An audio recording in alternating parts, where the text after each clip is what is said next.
One morning on Tina, Snee the rabbit was out hunting in the trees beyond his house. He was trying to find the biggest carrot top or banana peel on Tina so that he could win Swedith's mess contest. Swedith had offered a free house cleaning to any animal who could bring her the biggest carrot top or banana peel left lying around. So timid Snee, who never went farther than the trees beyond his hole, was now wandering around deep in the woods, intent on winning the contest. He was supposed to meet Tink in a little while, but now he hopped to and fro, looking under every leaf and twig. Suddenly he heard a strange sound. Snee was frightened, and he tried to find out where the sound was coming from. Oh my, what am I going to do? It's getting closer. Oh my, I'd better run fast as my little tiny legs can carry me. Snee ran out of the woods as fast as he could, and just as he dashed past the last tree, he bumped right into Tinker Bell. Tink was surprised and asked, "Hey, Snee, what are you in such a big hurry for? I was just going over to meet you and look for some nice mess." Oh, Tink, I'm glad I found you. I heard the most frightening sound just now over in the woods, and it scared me so much that I ran away. A frightening sound? What was it? A loud bang? Or perhaps a muffled roar of anguish? Gee, I don't know. You have to hear it to know what it's like. Well, what are we waiting for? Let's go back into the woods and hear it again. This time, you don't have to be scared because I'll be right there and nothing can hurt a big elephant. Oh, I don't know, Tink. I'm really afraid to hear that noise again. Just then, Swedith and Goose came walking up. They looked at Tink and Snee, and saw that Snee was flushed and excited. Hey there, Snee, old buddy. What's got you all a bother? Oh, it's this horrible noise I heard, Swedith, when I was in the woods. What kind of noise was it? Maybe there's another goose on Tina. Oh, I don't think it's a goose. You see, it was very strange and loud and scary. I told Snee that I would go with him back into the woods to investigate and find out what the noise was. Would you like to come too, Swedith and Goose? Sure I should, and Tink, old buddy, old chum. I'm kind of curious to hear what this noise is all about. Well, okay. If you're all going, I'll show you where it was. And so they all walked back into the woods. Snee led the way cautiously and slowly, and every now and then looked back to make sure that everyone was following him. After a few minutes of walking, they heard a sound. In the top of the leaves. See? That's the noise. Sounds like someone don't know how to sing so good. Maybe we ought to give him a few easy lessons. Hey, that voice sounds familiar. I've heard that before. Huh, well, I certainly haven't. And it's no goose, I'll tell you that right now. No goose in Gooseville ever sang that badly. Gooses are wonderful, you know. Yeah, we know all about gooses, Goose. Well, Tink, got any ideas about that voice? No, but I'm thinking about it very hard. Tink, you know what it sounds like? A little bit. What's that, Snee? Well, it sounds a little bit like Safflower Oil the baboon. But it also sounds like somebody with a bucket on his head. Remember? You used to carry a bucket when you had a bad cold, and you sounded just like that. That's right, Snee. Maybe it is Safflower Oil after all. We haven't seen him for a long time. Yeah, and Goose and I never saw him at all.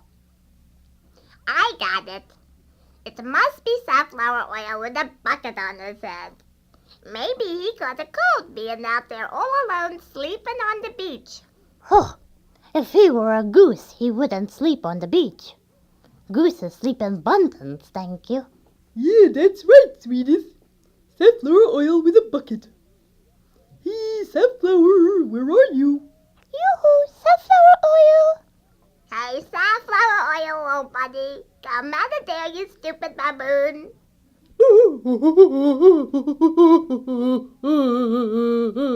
I must say he's certainly taken his time. Hey, Safflower Oil, where are you? There he is. Hello there, Safflower. Have a good time in the woods. Yeah, I wrote a poem. Oh, you did write the poem. That's nice.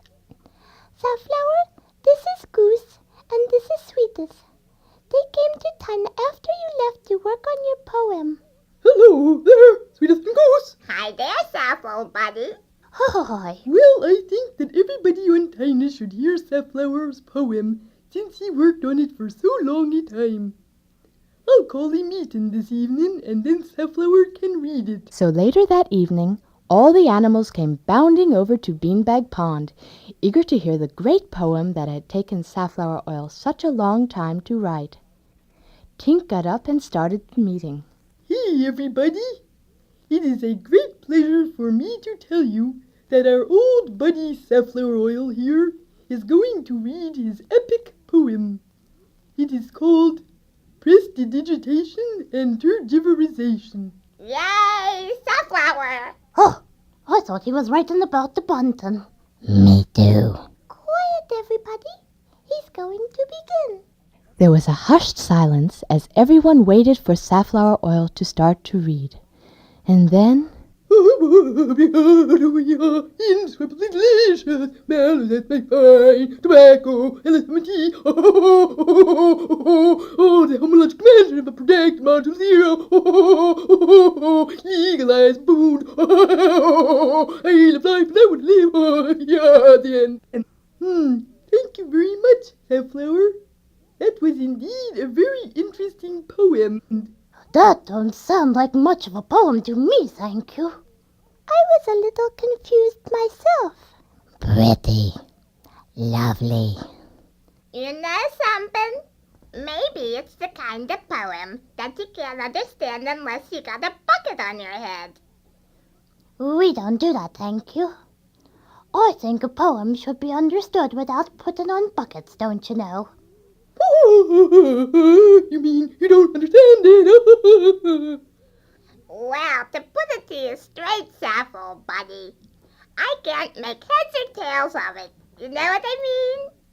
You see, Safflower, it has a very nice sound to it, but the words are a little unclear to me. Maybe you ought to write about the bunting, then everyone will be able to appreciate buntings. I like poem. Pretty. I like it too, even though I don't know exactly what it means.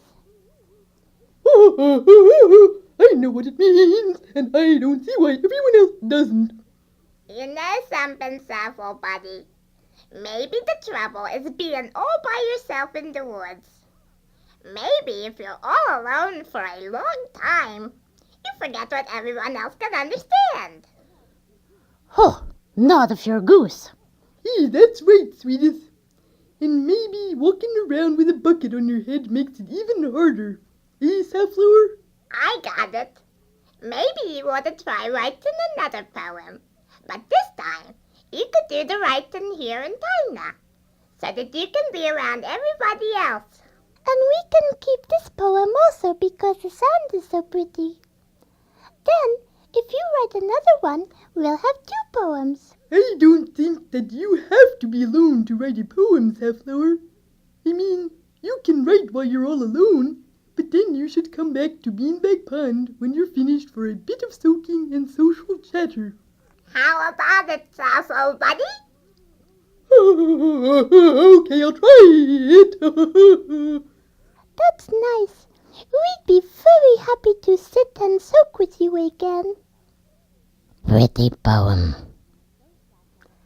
And so Safflower Oil came back to Tina, and everyone was happy because not only would there be another animal to join in the soaking, but soon there would be another poem on the way, and everyone on Tina loved poems.